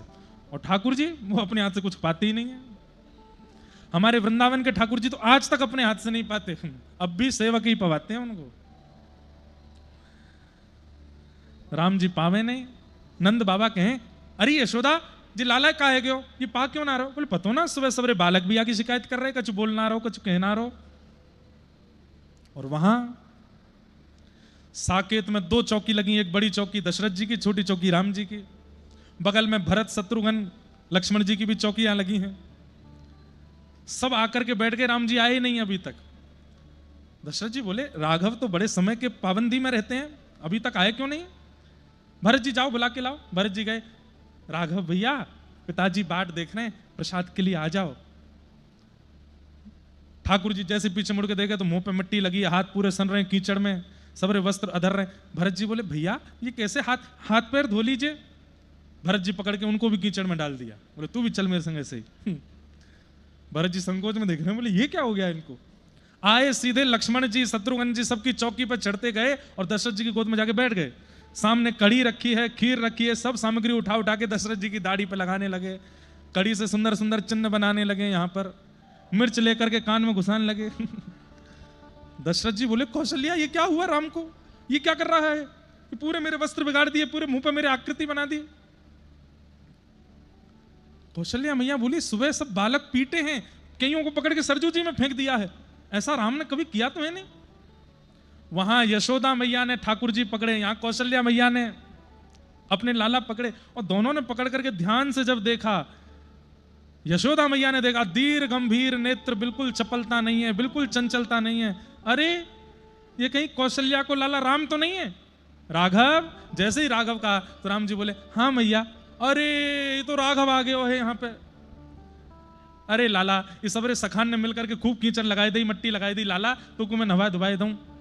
नंद बाबा बोले ये यहां आ गए, इसकी चिंता नहीं है, पर वो वहां चला गया है, साकेत में क्या हो रहा होगा, दौड़ो। राम जी को गोद में लेकर के नंद यशोदा दोनों दौड़े साकेत की ओर। साकेत में जाति क्या दिखा, घरों में महाराज मटकी फूटी पड़ी हैं, ग्वाल बाल सब अपने हाथ वाथ पकड़ के बैठे हैं राम जी के। और अंदर भवन में जाके देखा तो लक्ष्मण भरत शत्रुघ्न सब रस्सी से बांध रखे हैं ठाकुर जी ने। दशरथ जी के खूब कड़ी आदि सब पोत रखी है, और कभी यहां कूदें कभी वहां कूदें, सब बंदरों को लेकर के महाराज बंदरों की भांति कूद कूद करके हल्ला मचा रखा है। कौशल्या मैया समझ गई, बोले ये राघव नहीं है, ये माधव आ गए हैं आज हमारे यहाँ। यशोदा मैया जैसे ही पहुंची, ठाकुर जी दौड़ करके नीचे आ गए। कौशल्या मैया ने कही मैया कैसे चलता है आपके गोलोक धाम में, ये बालक है, पकड़ो अपने बानर से लाला को, बंदर है ये पूरा। बोले मेरे लाला को बंदर? बोले ले पकड़ो, तुम्हारो माठी को मत होना, कछु करे ना धरे ना बोले ना करे, तो पूरे दिन शांत बैठो रहे। ऐसे हमारे दोनों ठाकुर जी का मिलन हुआ, और जिनको ये मानसी में दर्शन हुआ, आज उनका भी जन्मोत्सव है। उनके जन्मोत्सव में सुबह कथा करके आए, और श्री दशरथ जी, नंद बाबा, यशोदा मैया, कौशल्या मैया और राम और श्री माधव दोनों का ऐसा मधुर मिलन हुआ। खूब हंसी हुई, खूब टटोली हुई, खूब आनंद हुआ, सब मैयाओं ने मिलकर खूब उत्सव मनाया। और तब हमें ऐसा लगता है साकेत के लोगों ने यह भाव गाया होगा, अरे ऐसो आएसो ओ ऐसो चटक मटक सो ठाकुर, तीनों लोकन मुंह में नाय। ऐसो चटक मटक सो ठाकुर, तीनों लोकन मुंह में नाय। ऐसो चटक मटक सो ठाकुर, तीनों लोकन मुंह में नाय। ऐसो चटक मटक सो ठाकुर, तीनों लोकन मुंह में नाय। लोकन हूँ मैं नाय, तीनों लोकन हूँ मैं नाय। लोकन हूँ में नाय, तीनों लोकन हूँ में नाय। अरे हाँ, लोकन हूँ मैं नाय, तीनों लोकन हूँ मैं नाय। लोकन हूँ में नाय, तीनों लोकन हूँ में नाय। अरे ऐसो ओ ऐसो चटक मटक सो ठाकुर, तीनों लोकन मुंह में नाय। ऐसो चटक मटक सो ठाकुर, तीनों बोल वृंदावन बिहारी लाल की। जय हो।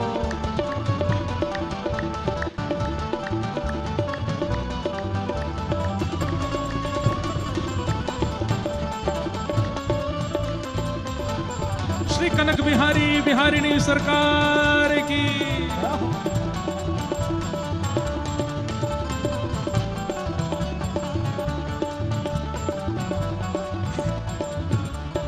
ओ तीन ठोर ते टेढ़ो दिखे, तीन ठोर ते,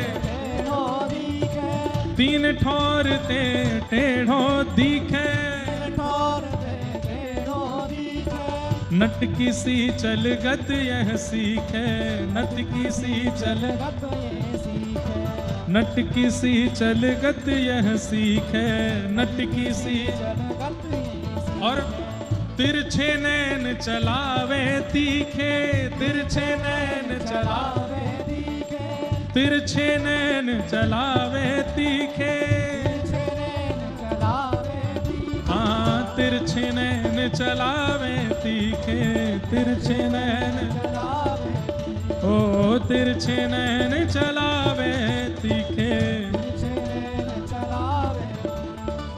सब देवन को देव, हाँ सब देवन को देव, हाँ सब देवन को देव, हाँ सब देवन को दे।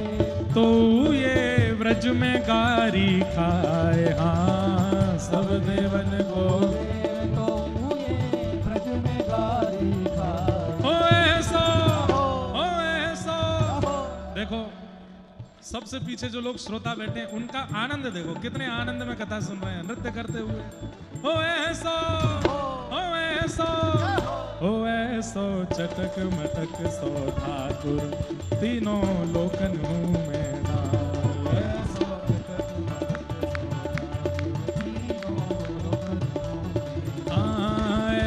चटक मटक सो ठाकुर, तीनों लोकन मुँह में नाम।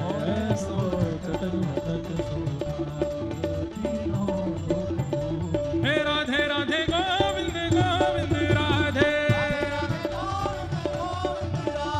राधे राधे गोविंद गोविंद राधे,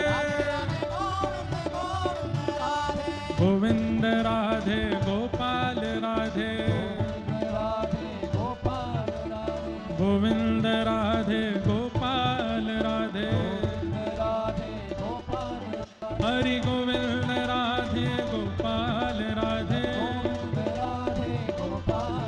हरि गोविंद राधे गोपाल राधे। हे भजो, हा भजो, हे भजो, राधे राधे गोविंद गोविंद राधे, राधे राधे गोविंद गोविंद राधे, हे भजो राधे राधे गोविंद गोविंद राधे, हरि गोविंद राधे गोपाल राधे, हरि गोविंद राधे गोपाल राधे, हरि गोविंद राधे गोपाल राधे, हरि गोविंद राधे गोपाल राधे। देखो आगे वाले नृत्य कर रहे हैं, पीछे वाले भी आनंद कर रहे हैं, बीच वाले भी भुजा उठाओ। कुर्सी पे बैठे हैं इसका मतलब ये थोड़ी है कि आप लोग सम्मिलित नहीं होंगे। भुजा उठा के अयोध्या में आज हनुमान जी के जन्मोत्सव, राम कृष्ण मिलन, व्रज अयोध्या मिलन, सबका भाव यहाँ प्रकट हो रहा है। हे भजो, हा भजो, हे भजो, राधे राधे गोविंद गोविंद राधे, भजो राधे राधे गोविंद गोविंद राधे, हे भजो राधे राधे गोविंद गोविंद राधे, भजो राधे राधे गोविंद गोविंद राधे,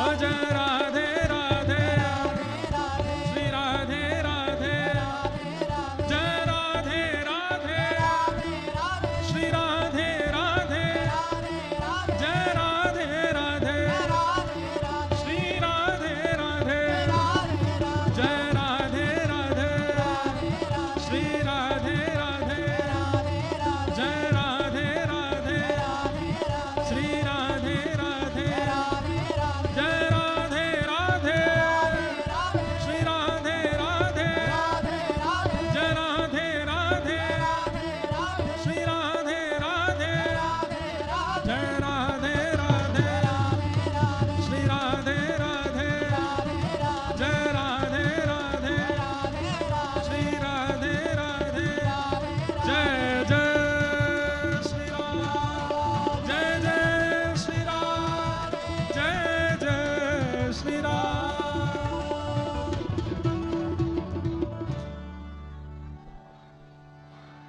प्यारे क्या बात है बंसी वारिस। ये पूंछरी के लौठा भी हमारे हनुमान जी महाराज जी हैं जिनकी जय जयकार व्रज में बोलती है। तो ऐसे भगवान के तीन स्वरूप हैं, सत्य, चैतन्य और आनंद। ठाकुर जी आनंद स्वरूप हैं। दुनिया की सुख समृद्धि सुख देती है, प्रसन्नता देती है, और प्रसन्नता का सुख का स्वरूप है कि एक समय आने पर वो घटता है। कोई सामग्री खा करके अच्छा लग रहा है तो एक समय के बाद वह अच्छा लगना घटेगा। कुछ देख करके अच्छा लग रहा है, कुछ समय बाद वो देखना भी अच्छा नहीं लगेगा। कुछ पहनने में अच्छा लग रहा है, कुछ समय बाद धीरे धीरे उसकी भी सुख में कटौती आ जाएगी। लेकिन जिसका सुख, जिसकी प्रसन्नता कभी घटती ना हो, उसको आनंद कहते हैं। ठाकुर जी आनंद देते हैं, सुख नहीं। जो मिलकर के बिछुड़ जाए वो सुख है, और जो मिलके कभी ना बिछुड़े वो आनंद है। आप लोग दुनिया के बड़े से बड़े कार्यक्रम कर लेना, लेकिन ये कथा अंतिम श्वास तक याद रहेगी आपको। क्यों? मतलब कथा का मतलब चाहे ये सुनो, चाहे 10 साल बाद कहीं सुनना, चाहे कभी भी कथा सुनना, कथा जो छाप आपके चित्त में छोड़ देगी, वो छाप संसार का व्यवहार नहीं छोड़ सकता, संसार की सुख समृद्धियां नहीं छोड़ सकती। जो अनवरत चित्त में रमण करे वो आनंद, वही श्री कृष्ण है, वही श्री राम है। तो इसलिए भगवान के 3 रूप हैं, सत्य, चैतन्य और आनंद। सच्चिदानंद रूपाय विश्वोत्पत्त्यादि हेतवे, विश्व की उत्पत्ति, पालन और संहार के जो हेतु हैं, तापत्रय विनाशाय, 3 प्रकार के तापों का जो नाश करते हैं, श्री कृष्णाय वयम नमः। ऐसे श्री कृष्ण को हम प्रणाम करते हैं। महात्म की चर्चा आगे की गई, भागवत जी का महात्म सुनाया गया। क्यों भागवत जी महत्वपूर्ण है, इसमें प्रथम भाव बताया, भक्ति ज्ञान और वैराग्य का स्थापन भागवत जी सुनने से होता है। आज पहला दिन है, आज से आप अनुभव करेंगे कि 7वें दिन तक भक्ति ज्ञान और वैराग्य तीनों में वृद्धि हो जाएगी। जिस स्थिति में आज की भक्ति है, 7वें दिन ऐसी नहीं रहेगी, इससे बहुत ऊपर चले जाओगे। 7 दिन में आप अनुभव करोगे क्रोध घट जाएगा, 7 दिन में आप अनुभव करोगे लोभ घट जाएगा, मोह घट जाएगा। कईयों की तो ऐसी स्थिति हो जाएगी, महाराज जी घर नहीं जाना, आप संग ही ले चलो कथाओं में हमको। इतना मोह भी, लेकिन जाएंगे सब घर ही, कथाओं में कोई रहेगा नहीं। लेकिन 7 दिन की कथा सुनते स्थिति क्या हो जाती है? लोभ घट जाएगा, मोह घट जाएगा, क्रोध घट जाएगा, काम घट जाएगा, सब घट जाएगा, और प्रेम बढ़ जाएगा, भाव बढ़ जाएगा, भक्ति बढ़ जाएगी, ज्ञान बढ़ जाएगा, वैराग्य बढ़ जाएगा, त्यागने की स्थिति आ जाएगी। 7 दिन के अंदर यहां बैठे बैठे कई लोग तो मंत्रणा बना चुके होंगे कि उससे संबंध तोड़ना है, उस व्यक्ति का संग नहीं करता, वो आहार अच्छा नहीं, भोजन अच्छा नहीं, उसके नियम अच्छे नहीं, अब तक बहुत सहेली, अब नहीं रहना, ऐसी त्याग की स्थिति प्रकट होने लगेगी 7 दिन में। तो भागवत जी के महात्म्य में पहली बात क्या बताई? बोले भक्ति ज्ञान वैराग्य का वर्धन करती हैं भागवत जी। दूसरे भाव में बताई कि कितने भी बड़े पाप किए हों, और उन पापों में माता पिता के प्रति द्वेष का पाप भी यदि संतान ने किया होगा, तो मृत्यु के बाद वो प्रेत बनेगा, ये तो निश्चित है। सत्येन हीना पितृमातृ दूषका सप्ताह यज्ञेन कलौ पुनन्तिते। भागवत जी में वर्णन आता है, ये मानवा पाप कृतस्तु सर्वदा सदा दुराचार रता विमार्गगा क्रोधाग्नि दग्धा कुटिलश्च कामिनः सप्ताह यज्ञेन कलौ पुनन्तिते। दुनिया में जितने पाप हैं वो सब किए हों, गलत मार्ग पर जाता हो, गलत संग करता हो, भयंकर क्रोध करता हो, भयंकर काम युक्त क्यों ना हो, अरे कहां तक कहें माता पिता से भी द्वेष करने वाला क्यों ना हो, कथा यदि सप्ताह भाव पूर्ण होकर के श्रवण कर ले तो 7 दिन में उसके दोष नष्ट होंगे। ऐसी भागवत जी के महात्म की प्रगाढ़ता है, बस वो सुने। भाई पैरासीटामोल खाओगे तो बुखार उतरेगा ही उतरेगा, और दवाई खाने के बाद भी बुखार नहीं उतर रहा है, इसका मतलब क्या है? कैंपाकोला पी रहे हो दवाई खाने के बाद भी, एसी छाती पर चला के बैठे हो दवाई खाने के बाद भी, ठंडा पानी पी रहे हो, तो बुखार कैसे उतर जाएगा? भाई औषधि तो लेनी है, लेकिन परहेज भी करना है। कथा औषधि है, लेकिन कथा के बाद जो आपकी दिनचर्या है वो परहेज है। उसमें यदि आप कमी रखोगे तो फिर दवाई चाहे कितनी भी लेते रहो, लाभ नहीं होगा। 7 दिन में लाभ होना चाहिए, 7 दिन में अनुभूति आपको, आपके संगों को, और लौट के जब घर जाओ तो उनको भी अनुभव होना चाहिए कि सुन के आए कुछ बदले बदले लग रहे हैं। इसलिए आज जैसे हो 7वें दिन वैसे मत रहना, ये हमारी आपसे प्रार्थना है। थोड़े प्रेमी हो जाना, थोड़े भावुक हो जाना, थोड़े आनंदमय हो जाना।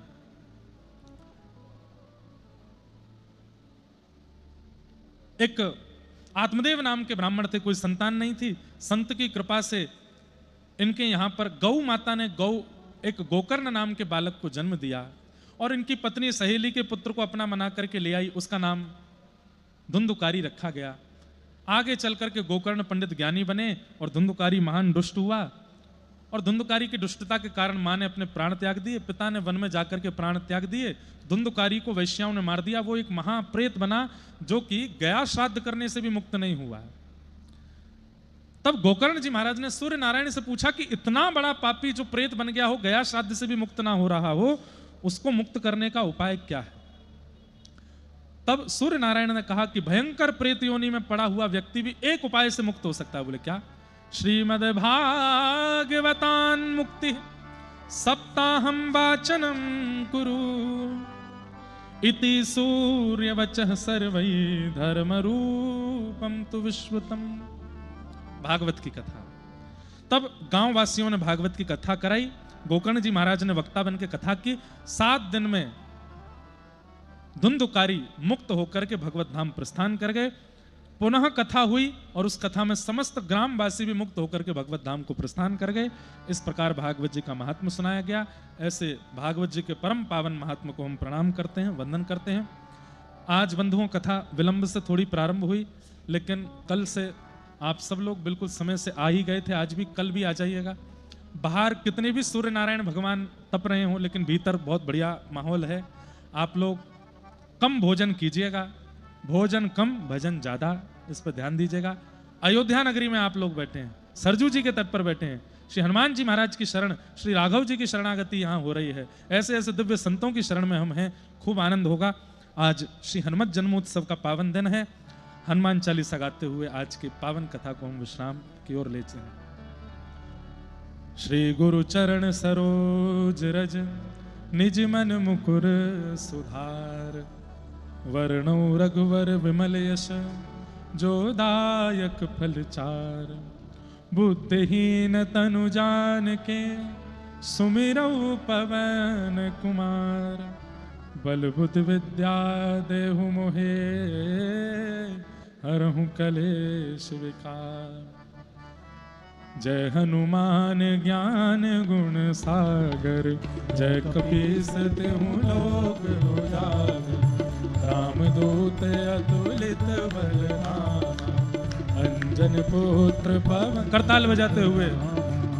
महावीर बजरंगी, कुमत निवार सुमत के संगी, कंचन वरण विराज सुबेसा, कानन कुंडल कुंचित केसा, हाथ वज्र और ध्वजा विराज, कांधे मूल जनेऊ साजे, शंकर सुवन केसरी नंदन, तेज प्रताप महाजगवंदन, विद्यावान गुणी अति चातुर, राम काज करवे को आतुर, प्रभु चरित्र सुनवे को रसिया, राम लखन सीता मन बसिया, सूक्ष्म रूप धरि सियहि दिखावा, विकट रूप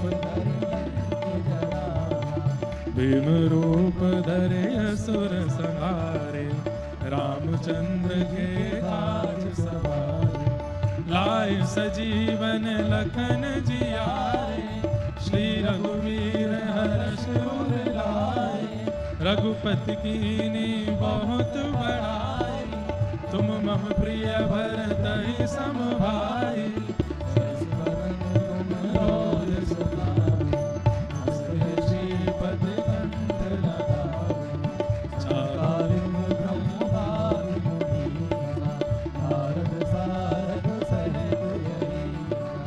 जम कुबेर दिगपाल जहाँ थे, कवि कोविद कह सके कहाँ थे, तुम उपकार सुगी वही कीना, राम मिलाए राजपद दीना, तुमरो मंत्र विभीषण माना, लंकेश्वर भय सब जग जाना, जब सब जो धन पर माना, निर्योताय प्रभु मुद्रिका मेल मुख माई, जलद लांग गए अचरज नाई, दुर्गम काज जगत के जेते, सुगम अनुग्रह तुमरे देते, राम द्वारे तुम रखवारे, होत न आज्ञा बिन पैसारे, सब सुख लहे तुम्हारी शरण, तुम रक्षक आप अपन तेज समारो आपे, तीनों लोक हाथ पे कापे, भूत पिशाच निकट नहीं आवे, महावीर जब नाम सुनावे, नास रोग हरे सब पीरा, निरंतर हनुमत वीरा, संकट दे हनुमान छुड़ावे, मन क्रम वचन ध्यान जो लावे, सब पर राम तपस्वी राजा, इनके राज सकल तुम साजा, और मनोरथ जो कोई लावे, सोई अमित जीवन फल पावे, चारों युग परता